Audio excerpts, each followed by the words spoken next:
할렐루야. 좋은 아침에 하늘문이 활짝 열리시고 우리 앞길도 환하게 열리시기를 바랍니다. 이런 질문을 드리면서 말씀을 나누기를 바랍니다. 여러분, 다윗이 그 사무엘상에 처음 등장할 때 16장에서 기름 부음 받고 17장에 골리앗과 싸우는 일이 있죠. 다윗이 골리앗을 향해서 돌을 하나 던집니다. 평상시에 양을 지킬 때 쓰던 물매라는 도구를 이용해서 그 돌이 정확하게 골리앗의 어디를 맞췄어요? 이마를 맞췄습니다. 왜 이마를 맞췄을까요? 거기밖에 없었어요. 맞힐 때가. 갑옷을 입고 있어서 어딜 맞춰도 뭐 이게 튕겨 나올 것 같거든요. 그래 정확하게 이마를 맞췄습니다. 이마를 맞힌 것은 실력일까요? 기적일까요? 고민을 하십시오. 그냥 뒤에 가서 제가 그것에 대한 말씀은 드리겠습니다. 기적이라고 말하고 싶은 생각이 많으시고 그러기에는 좀 다윗에게 미안하고 제가 작년에 읽었던 책 중에 실력과 노력으로 성공했다는 당신에게 라는 번역의 책이 있습니다. 영어로는 Success and Luck이에요. 그러니까 성공과 행운, 이런 제목의 책인데 코넬 대학교 경영대학원의 석자 교수이신 로버트 프랭크 교수가 쓴 책입니다. 성공과 이 행운의 관계를 말하고 있어요. 실력으로, 난 노력만으로 성공했어 라고 말하는 사람들에게 던지는 프랭크 교수의 중요한 메시지가 있습니다. 어떤 것이냐? 사람은 실력만 가지고 되지 않는다. 노력만 가지고 되지 않는다. 뭐가 따라야 된다는 거예요? 운이 따라야 된다는 거예요. 경영학을 하는 교수, 사회과학적 이 지성을 갖고 있는 분이 행운이라는 용어를 쓰고 있습니다.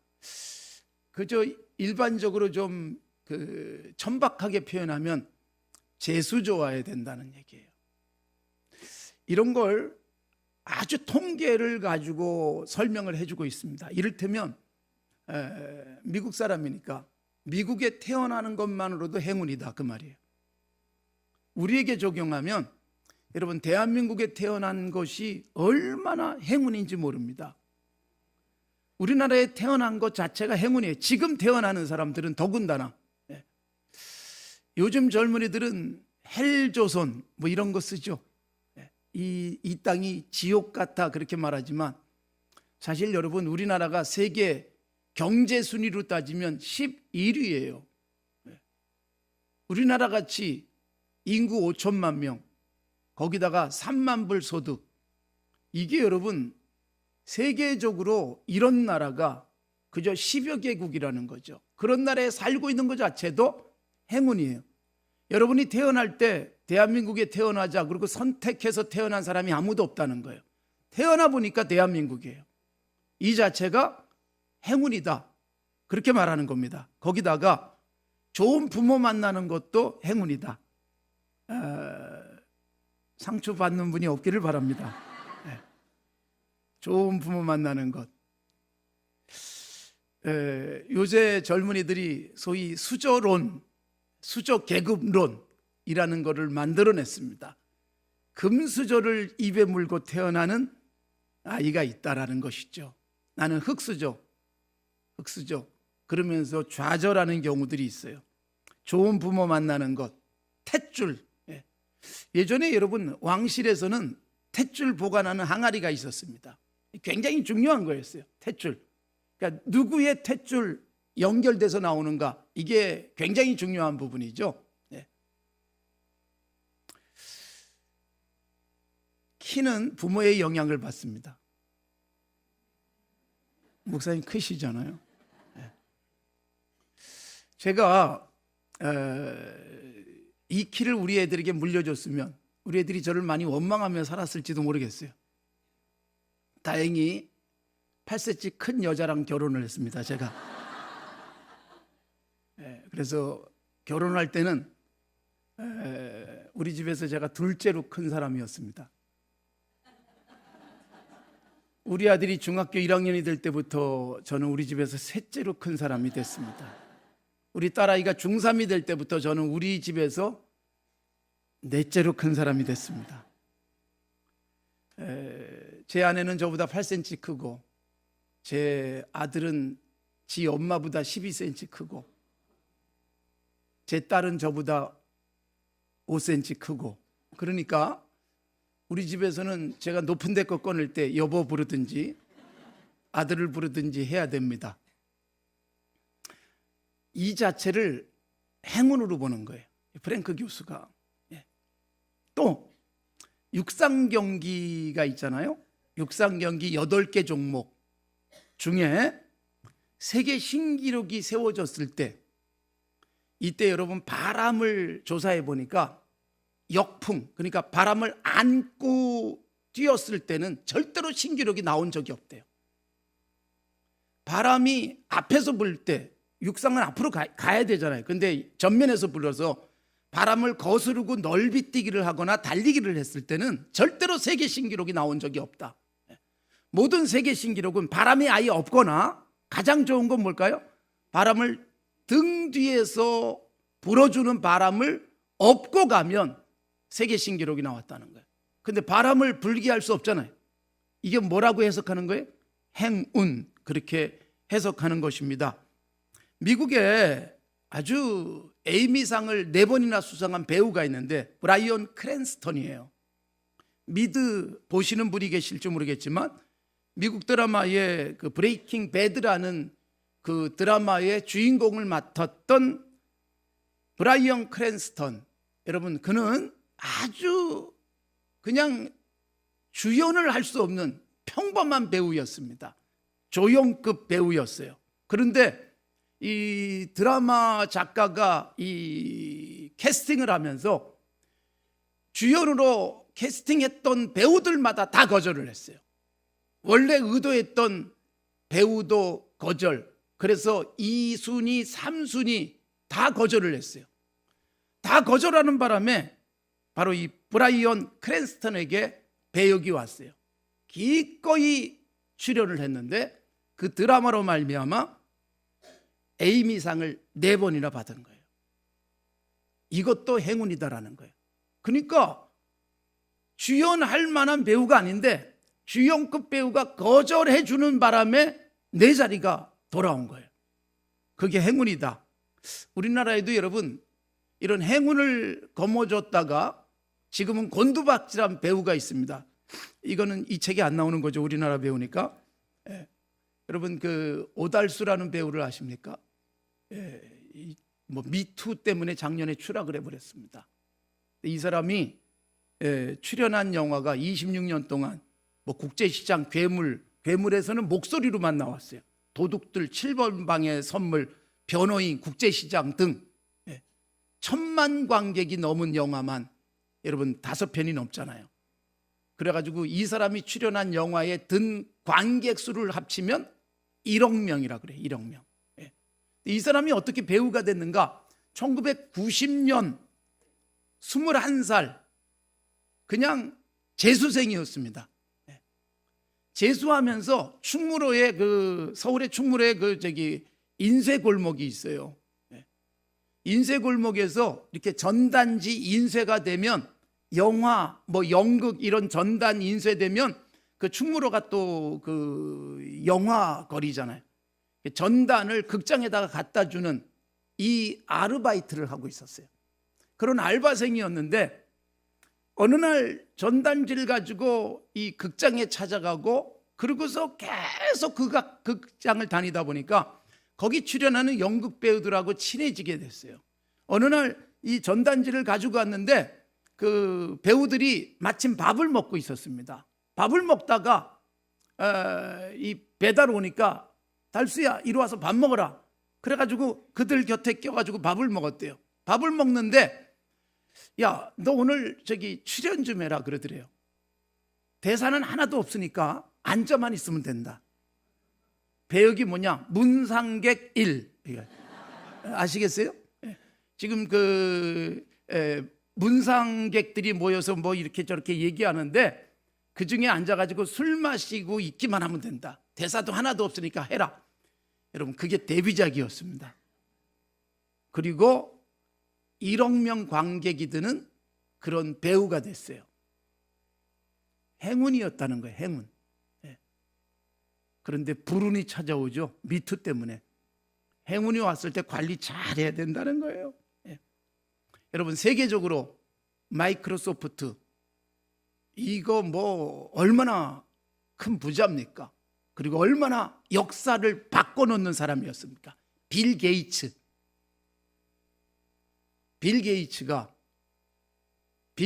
될 수 있었던 것은 당시 어린 시절에 전 세계에서 이 컴퓨터 프로그래밍 환경에서 자랄 수 있었던 사람이 전 세계에 50명밖에 안 됐대요. 전 세계에. 그 중에 한 명이었다는 거예요. 그러니까 이건 뭐예요? 부모 잘 만나는 거고 좋은 환경 속에 태어났다는 거죠. 이 행운이다. 모나리자를 아십니까? 화장품 말고 지금도 파리에 가면 루브르 박물관에 가면 모나리자가 걸려 있습니다. 다빈치의 대표적인 작품으로 알려져 있습니다. 여러분, 루브르 박물관 가면 대부분 사람들이 많이 몰려있는 곳이 바로 모나리자 앞입니다. 사진 찍기도 어렵습니다. 아니면 뭐 미로의 비너스 상 앞에. 한국 사람들이 가면 딱 그거 하나만 보고 그냥 나와요. 하루 종일 봐야 되는데 안 보고. 근데 이 모나리자가 왜 세계적으로 유명한 작품이 됐을까? 이것도 행운이다라고 프랭크 교수가 해석을 하는데 1911년에 모나리자가 미술관에서 도난을 당했습니다. 도둑이 와서 훔쳐갔어요. 불운이죠? 근데 여러분, 모나리자가 도둑이 훔쳐가는 바람에 유명해지기 시작했어요. 도대체 누가 훔쳐간 거야? 그리고 훔쳐간 모나리자를 도로 찾고 난 다음에 모나리자 작품에 대해서 연구하기 시작했어요. 그래서 서양 문화의 아이콘처럼 그렇게 자리매김을 하는 거예요. 그러니까 여러분, 이것도 행운이라고 보는 거예요. 이 프랭크 교수가 야구를 좋아했고 야구 선수를 하고 싶었대요. 그런데 당시만 해도 미국 연맹에 등록돼 있는 고교 야구 선수가 몇 명쯤 될 것 같습니까? 고등학교 야구 선수 45만 명. 이 중에 30개 메이저리그 구단에 들어갈 수 있는 선수는 몇 명쯤 되느냐? 매 졸업하는 학생 중에서 25명. 그러니까 여러분, 45만 명 중에 몇 명만 이 선수로 살 수가 있어요? 25명. 가능성이 있어요, 없어요? 없어서 자기는 포기했다. 그러니까 여러분, 이 메이저리그에서 뛸 수 있는 것 자체가 행운이라는 거예요. 경쟁이 심해질수록 행운이 뒤따라야 된다. 여러분, 경쟁이 심하다는 것은 실력이 뛰어난 사람들이 몰리는데 그중에서 실력으로 과연 자리를 차지할 수 있을 것인가? 라는 것이 프랭크 교수가, 경제학 교수가 그의 책에서 밝히고 있습니다. 그럼에도 불구하고 사람들은 성공을 다 하고 나면 항상 이렇게 얘기했는데요. 내가 얼마나 노력했는데, 꾸준히 내가 노력하고 실력을 갖췄기 때문에 나는 성공했다라고 말하는 이유는 심리학적으로 사후 과잉 확신 편향, 이렇게 조금 복잡한 이름의 그 심리적 상태가 있다는 거예요. 다 끝나고 나면 자기에 대해서 이렇게 과신하는 경향들이 생긴다. 그런 현상이지 행운 없이 일어날 수 있는 은 없다. 그렇게 말하는 거예요. 자, 여러분, 목사가 새벽에 기껏 왔더니 행운 얘기를 하면 은혜가 안 될 거 아닙니까? 재수 좋아서 잘 됐다, 그 말을 하는 건데.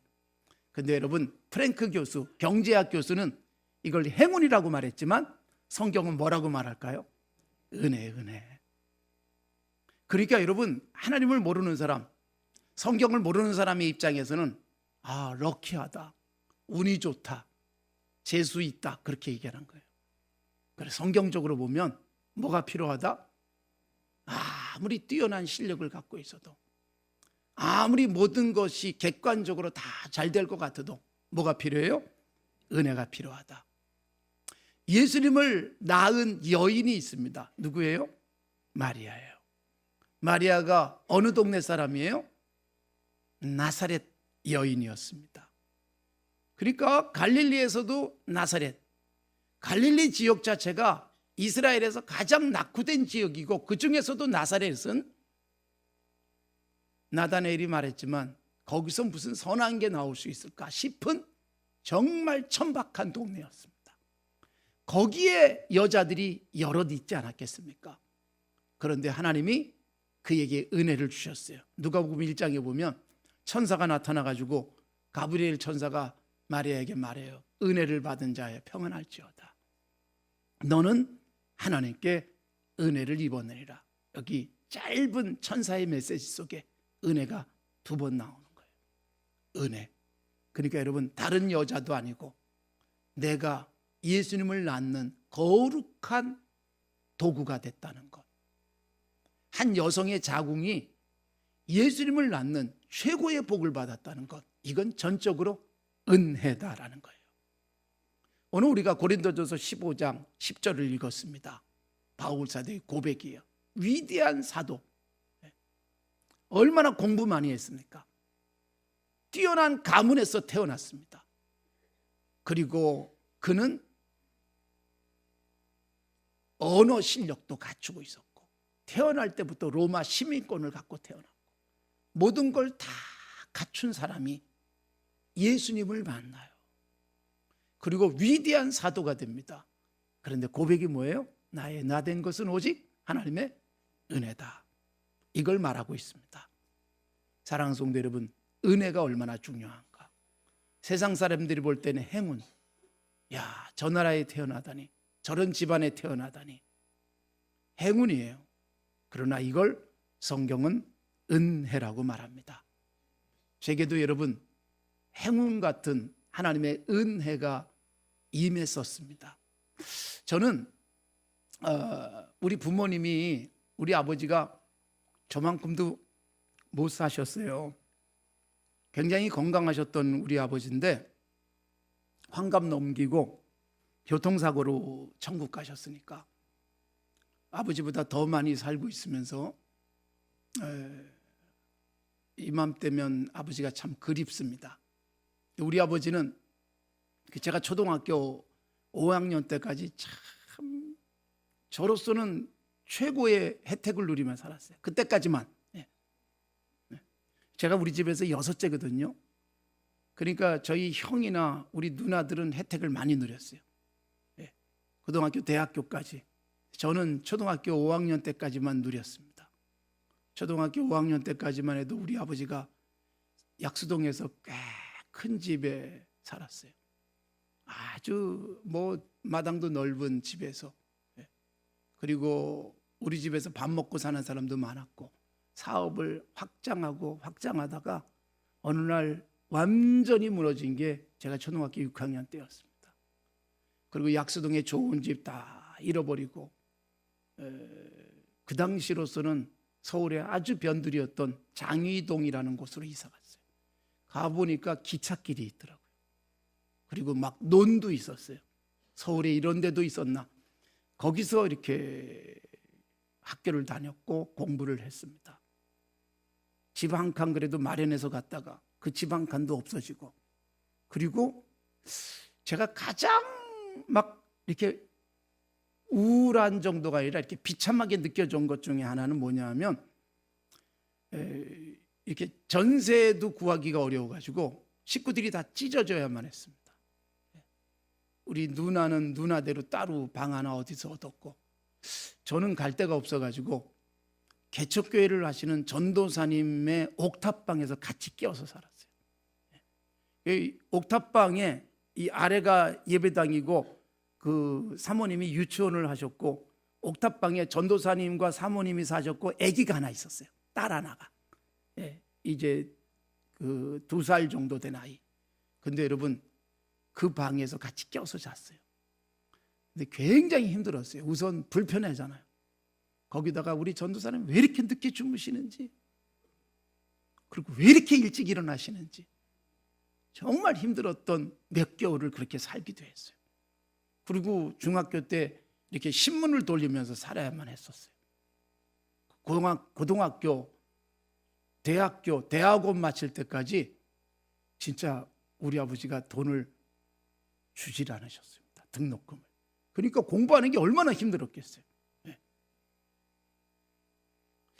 우리 아버지가 그러다가 제가 대학원 다닐 때 천국 가셨어요.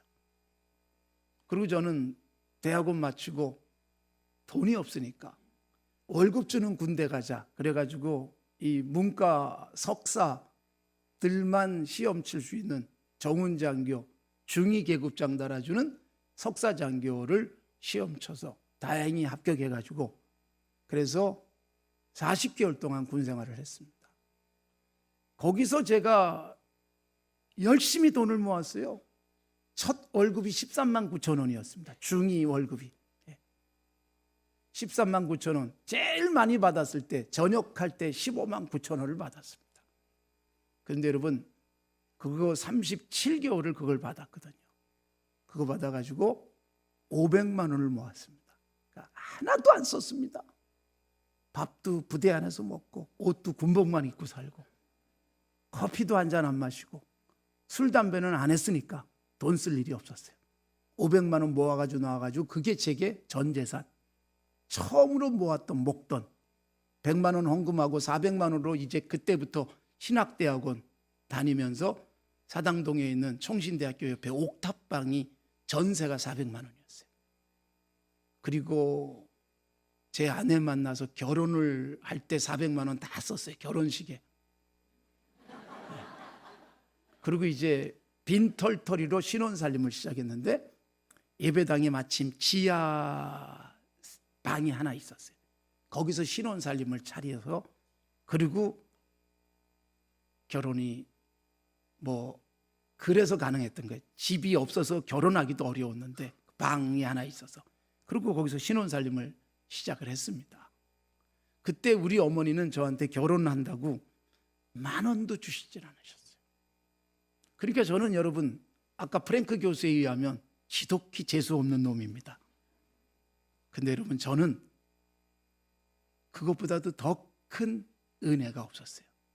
그게 뭐였는 줄 아세요? 아버지, 어머니가 어차피 저한테 등록금도 못 줬으니까 하늘 아버지만 바라보고 살았어요. 은혜만 바라봤어요. 은혜. 제가 우리 두 아이를 키웠는데 제가 5월달 말씀 묵상집 이제 인쇄 들어가가지고 거기다 5월달 컬럼을 쓰면서 우리 아이들에게 미안하다라는 컬럼을 하나 썼어요. 그게 뭔지 아세요? 제가 우리 아이들에게 워낙 전능한 아버지였습니다. 이 한이 맺혔던 제가 꽤 넉넉하게 이렇게 살게 되면서부터 아이들이 저한테 달라고 안 해도 다 줬어요. 그 바람에 우리 아이들이 하늘 아버지는 안 쳐다보고 전능한 땅의 아버지만 쳐다봤을 것 같아가지고 하늘 아버지, 저는 우리 아버지가 아무것도 주지 못했기 때문에 어쩔 수 없이 하늘 아버지만 바라봤고 은혜만 기대한 거예요. 그런데 우리 아이들에게 그런 은혜를 바라보는 눈이 열렸을까? 제가 이게 고민이다. 이런 면에서 내가 우리 아이들에게 미안하다. 그런 글을 썼어요. 실제로 여러분 성경에 야곱, 요셉 보십시오. 아버지들이 부자였어요. 이삭이 부자였어요. 근데 여러분 이삭이 부자인데 이삭이 그렇게 부잣집에서 자기 아이들 둘 이렇게 키울 때 야곱 이야기를 창세기에서 보시면 하나님이 함께했다는 말씀이 자체가 나오질 않아요. 근데 여러분 부자 아버지하고 딱 격리됩니다. 야곱이 아버지 집에 나와서 도망을 가잖아요. 근데 도망갈 때 창세기 28장에 보면 비로소 하나님이 나타났어요. 든든한 아버지가 뒤에 있어서 성공하고 부자 되는 게 아니라 그 부자 아버지를 떠나는 그 순간 하늘 아버지가 함께 하시기 시작하잖아요. 그 야곱의 아들 중에 최고의 창세기에서 복을 받은 요셉도 야곱이 부자였잖아요. 얼마나 사랑했습니까? 요셉을. 그런데 여러분, 요셉이 아버지로부터 완벽하게 격리되는 그 순간부터 창세기 37장에 아버지의 사랑을 엄청 받고 있을 때는 하나님이 그와 함께 하셨다는 표현 자체가 아예 한 번도 안 나와요. 아버지로부터 완벽하게 격리돼 가지고 애굽의 노예로 팔려갔어요. 그게 39장인데 거기서부터 하나님이 함께 하셨다, 함께 하셨다, 함께 하셨다, 함께 하셨다, 형통했다, 형통했다. 보세요. 부자 아버지들에게서 완벽하게 격리되는 그 순간부터 하늘 아버지가 함께 하기 시작하는 거예요. 저는 그걸 은혜라고 여기는 거예요. 우리 아버지가 계속 부자였다면 하늘 아버지 바라보기 어려웠을 것 같다. 근데 그때부터 저는 기도할 수밖에 없었기에 하늘 아버지의 은혜를 바라보고 살았어요.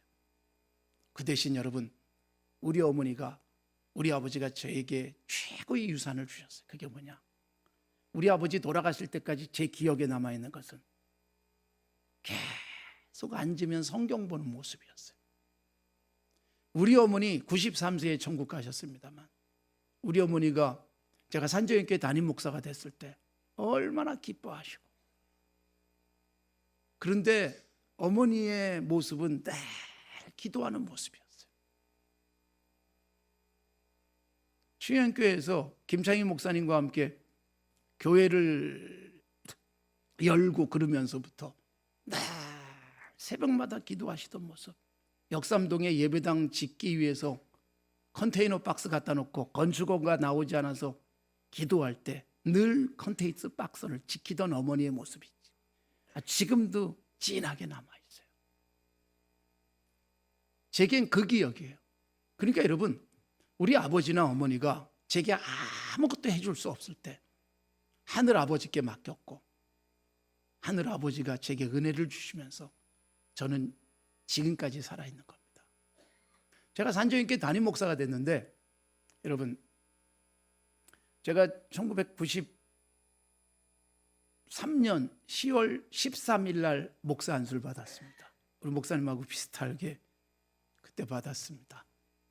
그리고 산정교회에 와서 선을 버는 설교를 했어요. 그게 1994년 10월 16일이었습니다. 정신 차리고 들으셨으면 목사 안수 받은 지 얼마 지나서요? 딱 1년 되던 주일날 사람 볼 줄 아는 산정교회가 저보고 와서 설교를 해보라는 거예요. 산정교회가 어디 있는지도 몰랐고 산정교회 이력서도 낸 적이 없는데, 그리고 이력서를 낼 수가 없잖아요. 목사 안수 받은 지 1년밖에 안 된 사람이 이력서를 어떻게 내요? 이력서를 아마 이렇게 받을 때는 저는 목사 안수 받은 지 6개월밖에 안 됐을 때일 거예요. 그런데 여러분, 놀랍게도 교회가, 산정교회가 그때 89년 됐을 때예요. 평양에서 시작해가지고. 그런데 93년 말로 담임 목사님이 은퇴를 하시고 94년 1월 첫 주부터 계속 선보는 설교를 주일마다 시킨 거예요. 담임 목사 선택하기 위해서 9월까지 계속하다가 9월 달에 드디어 한 사람을 딱 골랐어요. 그분을 공동위에 올려서 우리 교회 담임 목사로 하자, 그렇게 결정이 당회에서까지 다 났어요. 근데 그 목사님이 그만 공동회 바로 앞두고 아주 결정적인 실수를 하시는 바람에 그게 무산이 돼버렸어요. 그리고 고민에 빠졌어요, 우리 교회가. 그래서 이걸 어떡하나, 벌써 10개월이 다 돼가는데 담임 목사도 못 구하고, 그래서 고민하고 있는 중에 여러분, 재밌는 건요, 그해 5월 5일 날 제가 동도교회 부목사로 1년 딱 있었는데 5월 5일이면 부목사 된 지 이제 5개월이 채 안 됐잖아요. 근데 그 5월 5일 날 최호 목사님이 은퇴를 하셨어요. 그리고 담임 목사님이 새로 오셨어요. 원로 목사 추대, 그리고 담임 목사님 위임식을 하는 날인데, 그날 산정교회 집사님들 중에 동도교회 친구들이 있어가지고 놀러 왔어요. 보러. 원로 목사 추대, 그리고 이 위임식 이거 구경하러 온 거예요. 잔치집에 와가지고 친구들에게 이렇게 얘기를 했어요. 우리 교회는 아직도 담임 목사님을 못 구해서 고민이라고. 그랬더니 누군가가 이렇게 탁 던졌어요. 동도교회 집사님이 우리 교회에 좋은 목사님이 있는데 그분 가면 우리 교회가 손해야. 야, 사람 볼 줄 아는 사람이요? 그렇게 한마디를 탁 던졌어요. 근데 여러분, 술 맡은 관원장이 요셉을 잊어버리듯 기억도 안 했고 집사님들이 또 뭐 얘기하기도 뭐 포지션이 그러니까. 그런데 여러분, 무슨 때가 됐어요? 공동회의 하려고 했던 분이 무산이 되고 나니까 그때 생각이 난 거예요. 그래가지고 이 집사님들이 장로님들한테 얘기한 거예요. 5월 5일 날 갔었는데 거기 좋은 분이 있대더라 그랬어요.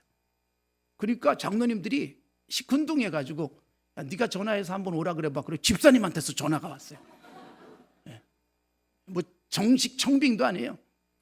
근데 여러분, 그 동도교회가 부목사가 이렇게 10명이 있었는데 이 교육자실이 있었어요. 교육자실이 꽤 컸어요. 이 예배당이 한 절반쯤 되는 그런 교육자실에 부목사 10명에다가 여전우사 10명 이렇게 앉아 있으니까 거기다 책상 하나씩 다 차지하고 넓은데 그 당시만 해도 휴대전화가 없었잖아요.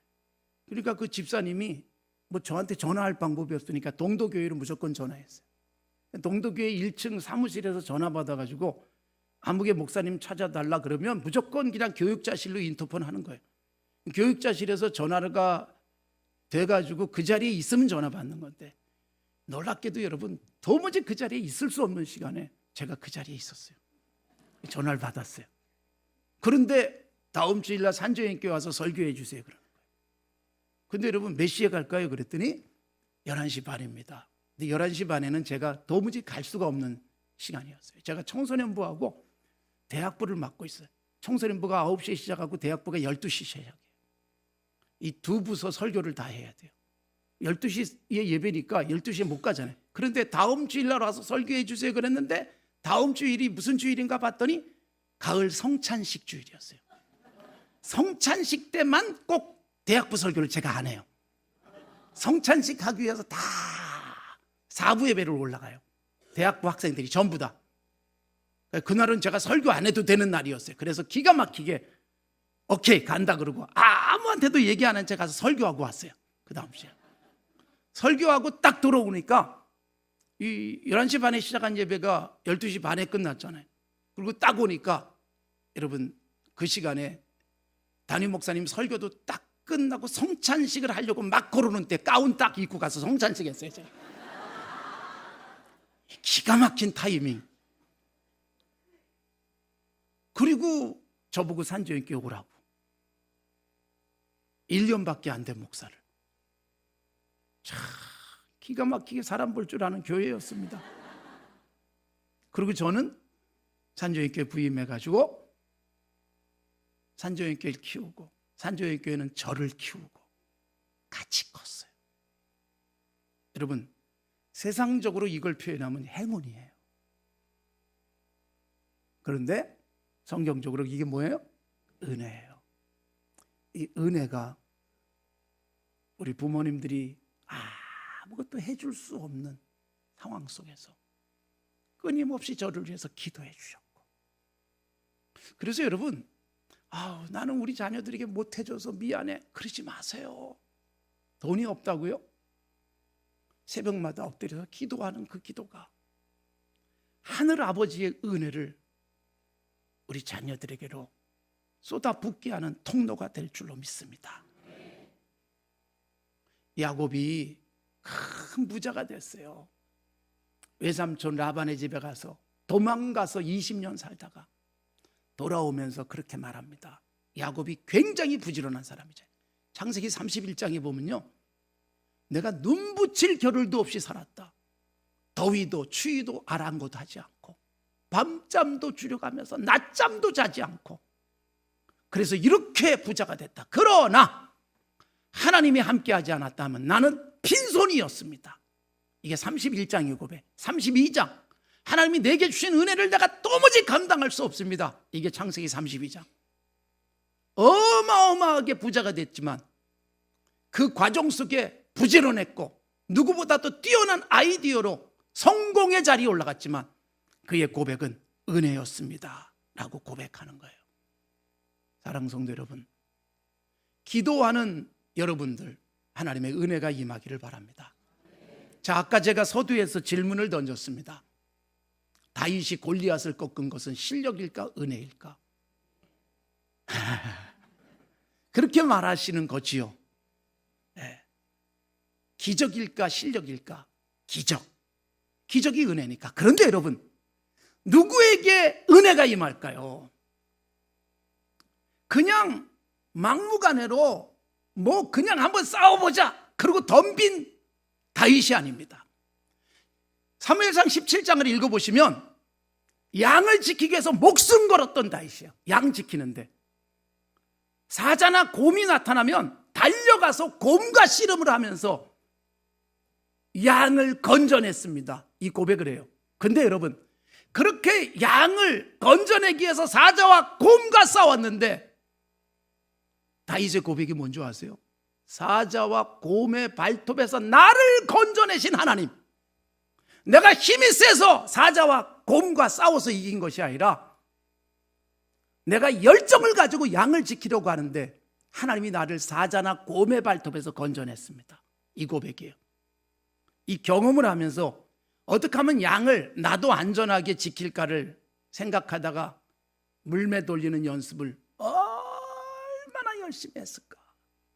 여러분 보세요. 골리앗과 싸울 때 너는 칼과 단창 가지고 나오지만 나는 여호와의 이름을 가지고 나간다. 그렇게 외칠 때 보세요. 골리앗이요, 다윗을 향해서 와요. 움직여요. 그런데 다윗은요, 빨리 뛰면서 주머니에 놓았던 돌을 하나 꺼내서 물매에 장착을 해가지고 돌려서 이마를 정확하게 맞춰요. 이게 뭐냐? 평상시에 죽으라고 연습한 거예요. 양을 지키기 위해서. 실력이요, 움직이면서도 움직이는 목표를 향해서 정확하게 맞출 만큼 실력이 돼 있어요. 5개의 돌을 준비한 이유는 하나 안 되면 둘, 그렇지 않으면 셋, 내가 5개 정도만 쓰면 널 분명히 잡는다라는 자신감이 있었어요. 실력이 뛰어난데 실력을 의지한 게 아니라 여호와의 이름으로 나가는 거예요. 그러니까 다윗의 실력이 그 순간 최고도로 발휘되게 하신 하나님이 그가 맞추려고 했던 정확한 이마에 맞으면서 골리앗은 넘어집니다. 여러분, 하나님의 은혜가 임하는 통로가 있어요. 내일 시험인데 밤새로 기도하면 성적 잘 나올까요? 혼미해서 답을 찾아낼 수도 없어요. 여러분 보세요. 은혜가 임하는 통로가 있어요. 하나님이 다윗을 사용하신 것은 이 열정이에요. 양을 지키는데 목숨 걸 정도,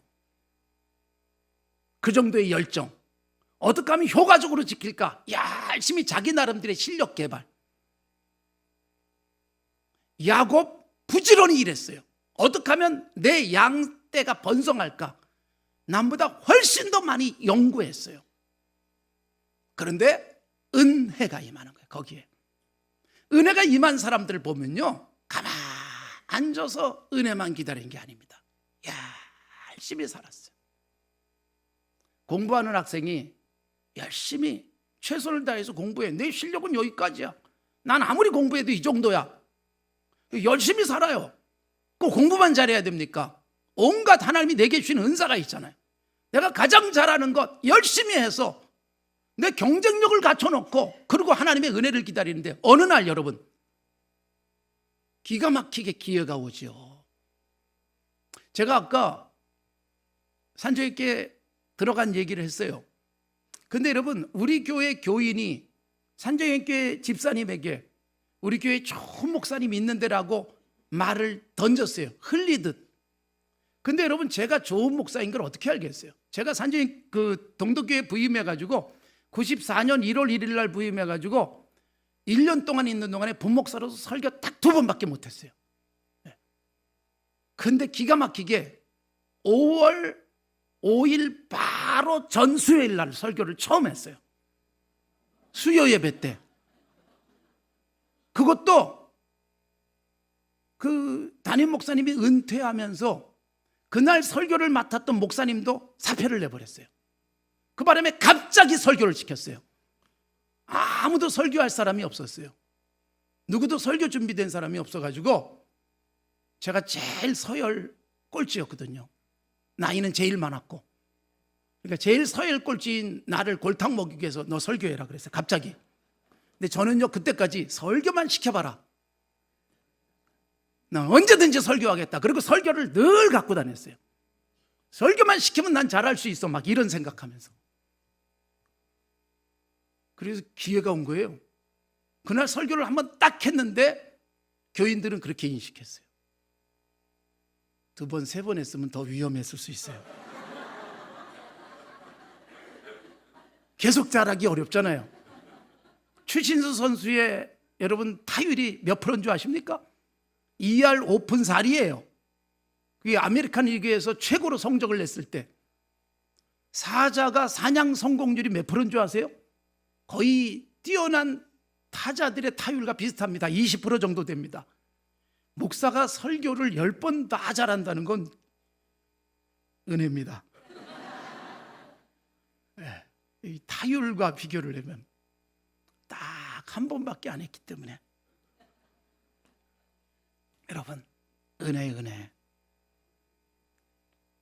그래서 이 새벽에 나온 여러분들에게 하나님의 은혜가 임하길 바랍니다.